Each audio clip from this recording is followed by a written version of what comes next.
Hi, and welcome back to the episode of the History of Fan Anime. I'm your host, William Chow, and today's episode, we're going to get into the part two of a podcast that I had earlier done called The Anime in North America. And it basically was a podcast about, the situation of how anime sort of came to North America. And I'm going to go over it, or started going over a big chunk of it in part one. And now I'm going to continue with part two. All right? So before I begin, I want to remind everyone to go down below, click like, and click subscribe. Again, that helps the YouTube algorithm and analytics, do its job and work. I like to thank you for your support. I also have the thanks button down below. If you like this particular episode or the series that I'm making right now, then you can also put your thanks as well there. Plus, also I have other ways that you can support me with through the Patreon and through PayPal, where I've also made exclusive episodes for the subscribers. I'm currently working on the second set of 5 episodes block for those subscribers. So definitely, I'll be trying to post those as soon as I can, finish off that sort of grouping of 5. All right, and so hopefully drop those very soon. So again, you can support me. The links are below. Okay. So today's episode is I'm going to get into more of this particular podcast that came out called "The Anime in America," and again, it's just a podcast going over different things that sort of happened, in the industry of anime as it's just starting to come over to the North American shores. And I'm gonna basically go through it because I've noticed there's several things that are, you know, maybe need to be elaborated on. I wouldn't say they would just say incorrect or anything, but it just should be a little bit elaborated and maybe a little more emphasis has been put on it, as some parts seem to be passed over. So I want to go over kind of with you, and give you my take, as I'm one of the people that are sort of was in this, and it very well describes people like me, and I want to see basically how accurate and more concise for that. All right. So, without delay, let's begin.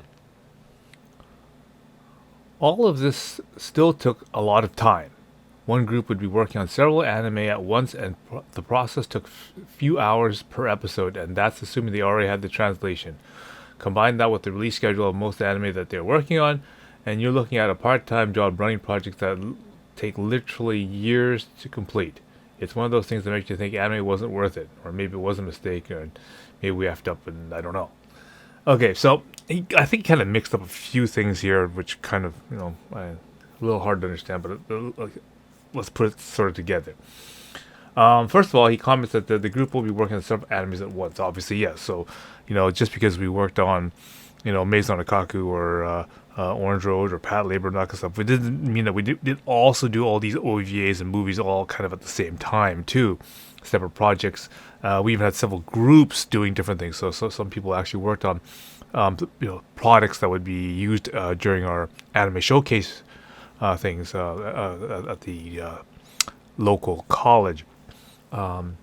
So in that sort of case, I had a totally different team working on stuff designed for that, as opposed to just me working on different TV episodes and that kind of stuff that we were doing on the show, and even some TV episodes we were doing different ones at once.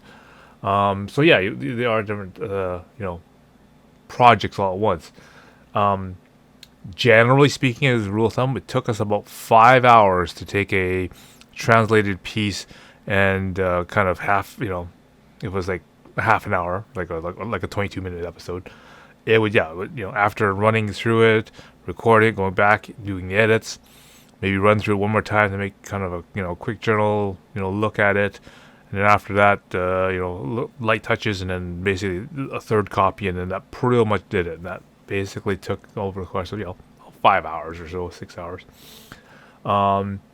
Daisuke tells me, and also I've done it myself. When I was doing translations, and that kind of stuff with the some of the translators I've hired. A 22-minute episode takes about 60 to 90 minutes to basically go through, because if you got one of the tape recorders that use fast forward and rewind and that kind of stuff while you're in playback mode. You can quickly back up lines and that kind of stuff. So if you hear it and then you need to back it up again really quickly, then you can play it again really quickly. You do that a couple times. You get the line. You get stuck on a few lines. I remember once in a while, I just told the translator, okay, give me the best you got, and then we'll just continue on. And then when we get to that line later on, I'll ask other people about it. We'll sort of use reference. Kind of sometimes it's just just one of those sort of cultural things or whatever. Just refer to someone else at that time just to kind of speed it along, right? So we could be looking at probably about close to 7, 8, 9 hours of actual working time on a single 30-minute episode. So I mean it's a lot of time you're spending on that kind of stuff. So then he also continues that combined with the release schedule of most anime. Well, you see, generally speaking, when we're doing these animes, we're not using the TV copies. I mean, sure, as I said, we in a couple of cases we did use the TV copies. Notably, things like I think we did Hime-chan's Ribbon a couple times once. I think we used a couple of Miracle Girls, Sailor Moon for sure. We subtitled it off of the the TV copies. I think Medical Knight's Rareth even. But I mean, these are relatively short shows, right? So I mean, over the course of a year, maybe two, they're pretty much over because they're like, even a show like Maison Akaku was 96 episodes. That'll take like that took us about 2 years to do. But I mean, any short series that has less than 48 episodes, a couple of months to a year. I mean, that most. Now, I think what he might be referring to is that people who tackled the big job of doing things like One Piece and Dragon Ball and Naruto and that kind of stuff. Yeah, where the series just literally goes on and on and on and on. And really, the only thing that they had to wait for is basically they had to get the broadcast copy of the episode as released, because I said by the time the lasers come out or that kind of stuff, other people in the groups could have already subtitled it, or it could be already licensed by the time you waited for that copy. So that's why generally speaking, people didn't use the TV copies. The greatest thing was this growing network run by passionate fans turned amateurs, AV techs, and distributors operated essentially on the word of mouth. Most fan subs got into the industry through high school or college anime clubs that technically, I guess you'd call them your customers, were your friends, and then friends of friends or friends of friends, or just you had to know a guy who knew a guy, and that's how it works. I guess in the end it's sort of like that, but I mean, there are people that kind of got into the into anime because they go to a school or whatever, and they join the local anime club that's inside their school.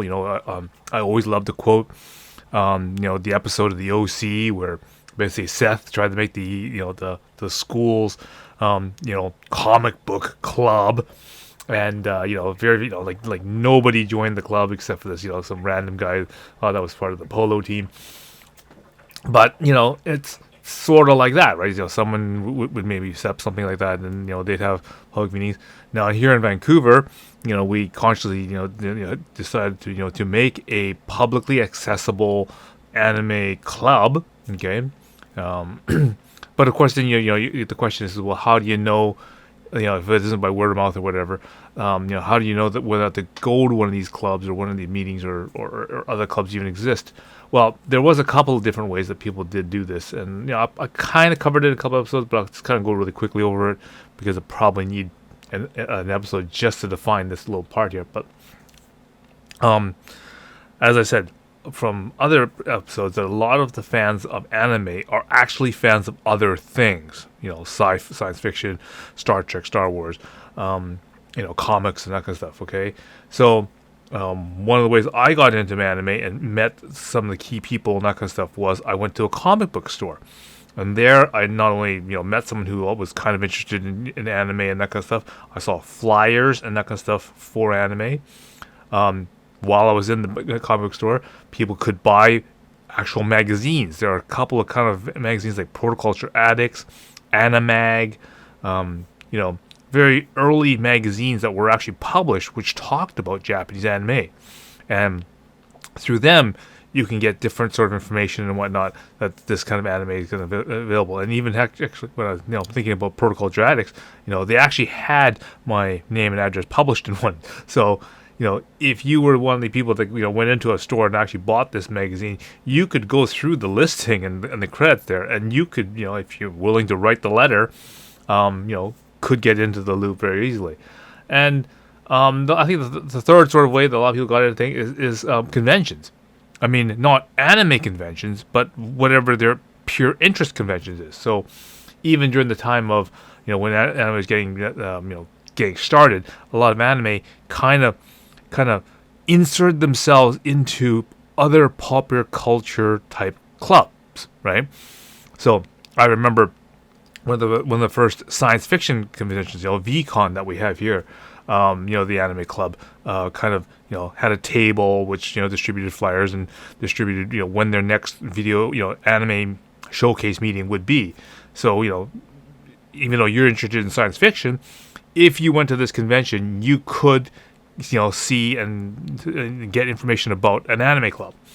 I know a lot of Star Trek conventions, like the one in Victoria, had a Star Trek / anime convention thing. Okay, so even if you were interested in the Star Trek universe and you wanted to go to a Star Trek convention, sure enough, there was actually a table which advertised things about the Victoria Anime Club, for example. So again, these are different ways that other people could kind of get into Japanese animation, and of course, we always forget that also a lot of these people come from schools and that kind of stuff, which has possible access to anime-rec.arts or that kind of news group. And again, lots of people will give you references and that kind of stuff. The FAQs also give references to clubs and that kind of stuff.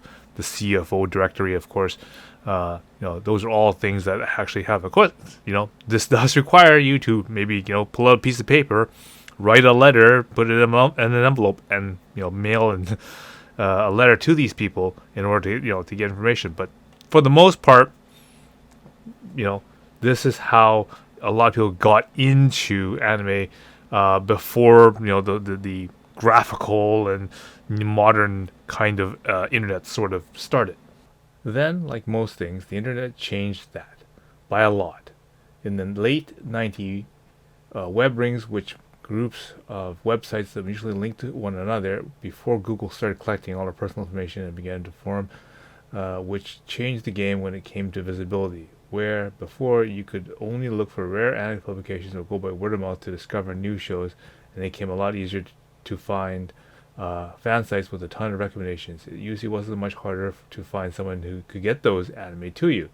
Between those and mailing lists, soon requesting VHS anime became a digital affair, and the anime community started to grow around the sources of illicit videos. Well, maybe illicit isn't the right word.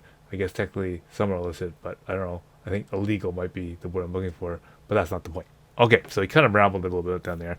He also kind of mixed a whole bunch of stuff together in there without really paying attention to the time scale. So let me just kind of go through it here.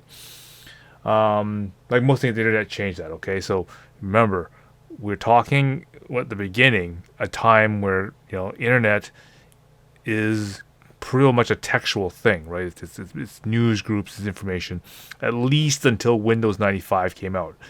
And now everyone's kind of wondering, well, there was internet before Windows 95. I mean, you could still do stuff, couldn't you?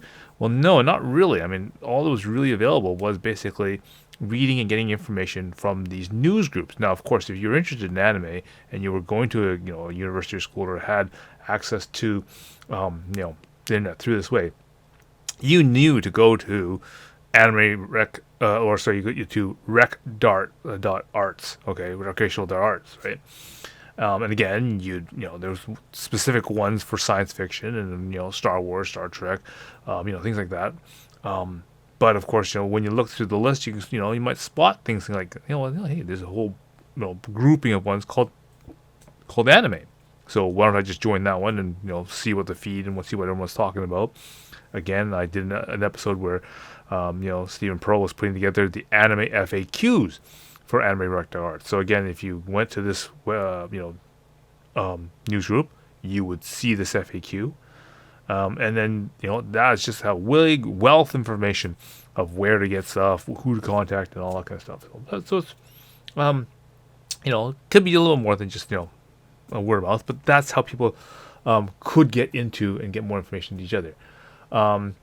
By a lot, in the late 90s, web rings and groups of websites, that kind of stuff. So again, let's put things in a little perspective here with time, because the word late 90s is kind of very vague.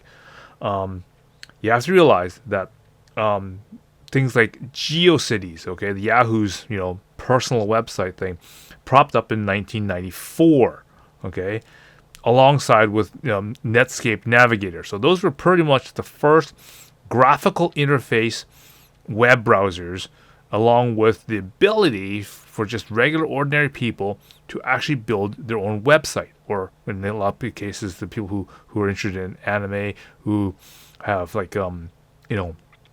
fan groups doing subtitling and that kind of stuff, they could now set up their own personalized website, okay? Because again, social media doesn't exist right now, right? Heck, for that matter, even Google does not even exist, right? Everyone was using Yahoo at this time. So basically, yeah. So if you wanted to find information about fan subbing or and whatnot, or fan subbed anime and that kind of stuff, you could find or maybe link yourself to a GeoCities page. And of course, again, because the search engines don't quite really work or exist, or per se work, a lot of things they do is each GeoCities site would give a whole bunch of links for other GeoCities sites that are of similar type. So maybe some more other fan clubs, some other groups, and that kind of stuff, and they'd all be able to supply you with information on how to and where to get information from this.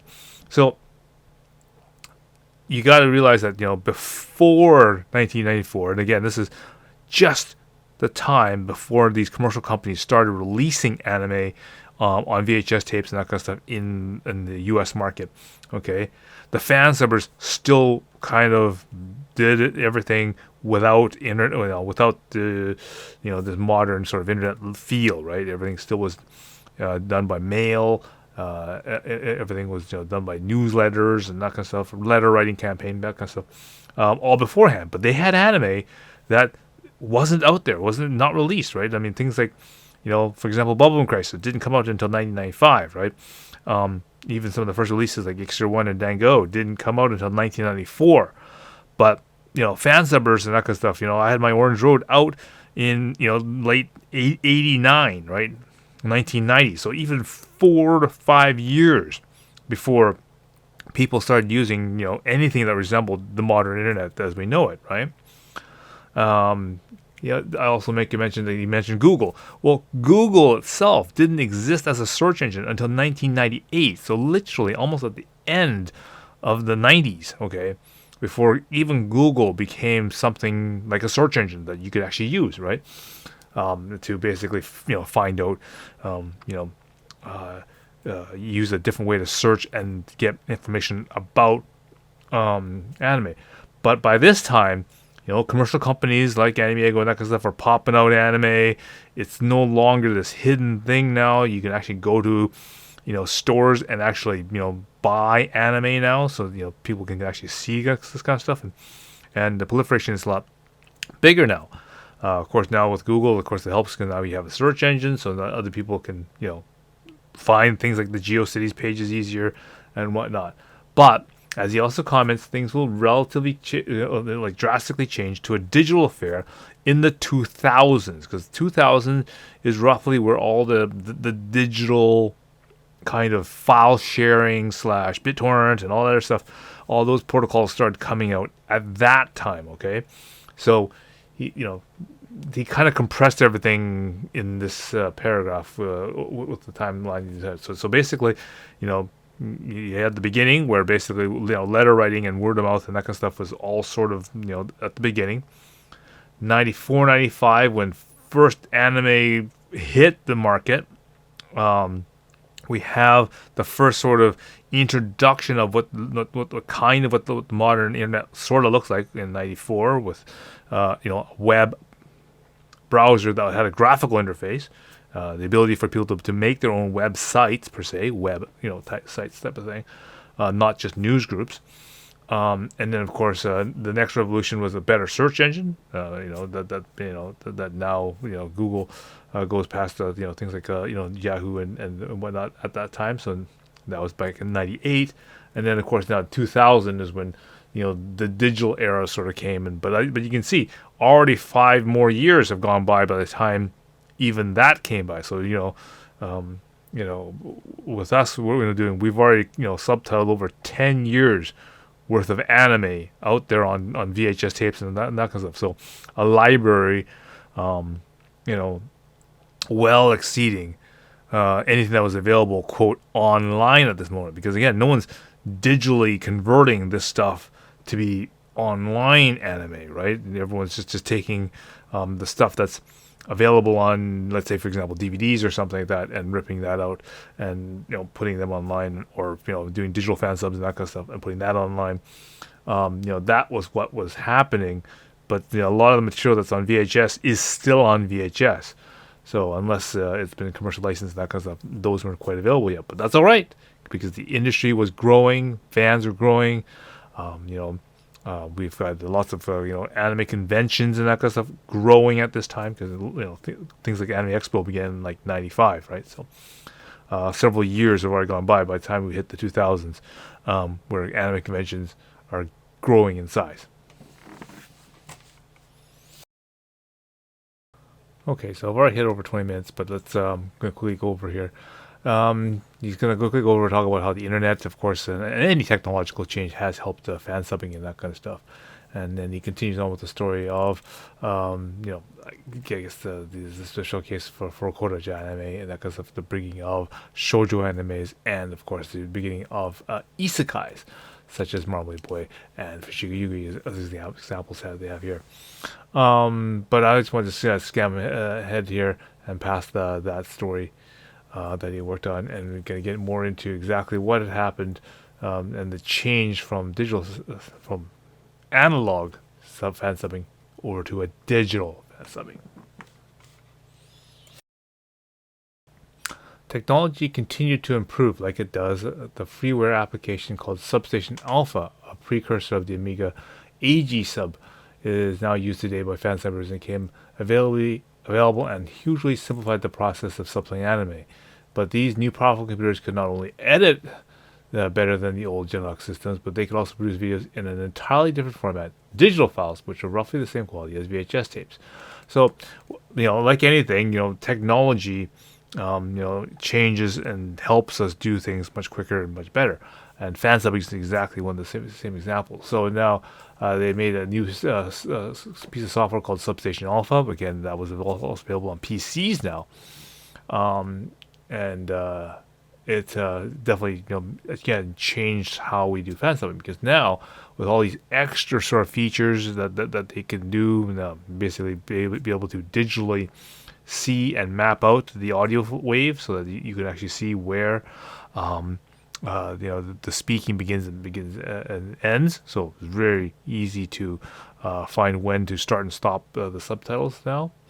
The other major thing is that with these powerful computers, everything was faster, and it also had the ability that with mass storage, be able to store a digital version of the file on the computer or on a hard drive, as opposed to on a piece of medium like a VHS tape, right? So basically, this entirely changes how we deal with the actual anime itself. Okay, being digital, a whole slew of things were possible now. You could basically now edit any part of the video. You could share the editing or the subtitling to different people, because different people can work on different segments, and they can be all reassembled back together as a whole product at a later time.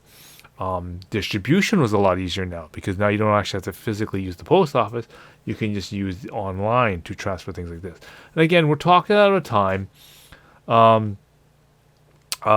the new era, so in the 2000s, okay, where file sharing and actual file transfers over the internet was at a fast enough speed that it didn't take you hours to download large files. But at the same time, you had resolutions which were, about the same, if not a little bit higher than videotape quality, right? So, it wasn't like 1080 HD or anything like that. We're talking about at least VGA resolution, right? So, but this is one of the things that they're able to do, and now these files, okay, could be as good, if not even better than what you could do on a VHS tape, and again, it doesn't suffer from the same problems that a VHS tape would normally have, like degradation and that kind of stuff. Okay. Let's see. I think this is probably a good time to stop because now the next chapter talks more into the the code of honor for fan subbing and how this is the moment where the fan subbers or the new fan subbers, trying to take what has been done by the analog VHS fan subbers, taking some of those principles and trying to take them forward into this new technology. But of course, this is where a lot of the things that they couldn't be done and ends up being a lot of things forgotten at this particular point. So that's why I'm going to kind of stop it here, and we'll put that into the next episode. I know this is getting a lot longer than I expected, but again, this is a pretty meaty podcast that is here, and there's a lot of things that need to be explained. Okay, so make sure you subscribe below, and we'll get into the next episode. Okay, so I hope you found that very interesting. And again, this is a great way to find that other people sort of have the same sort of views and has sort of trying to document it on paper. And I think this is one of those situations where people are trying to write an account of what's sort of going on, or try to report on something, and then without getting all the information together, and without actually trying to get all the the sources and that kind of stuff, to help make it a little bit more concise. This is what happens. It kind of becomes very, very topological. So I'm glad that I've gone through and found this article, and I'm going to go through it with you to sort of let you know that other people also see this sort of development and that kind of stuff happen in the industry as it grows here in North America. All right. So again, we're getting more episodes about the history and that kind of stuff, as I got some more fan letters, and I also got some managed to find some of the first couple of fan letters that I actually sent out when I first got into this hobby. I managed to keep a couple of the letters of some of the first people that I actually sent letters to. So again, make sure you're subscribed, and then I'll go and get into those episodes very shortly. All right. So until next time. See you again.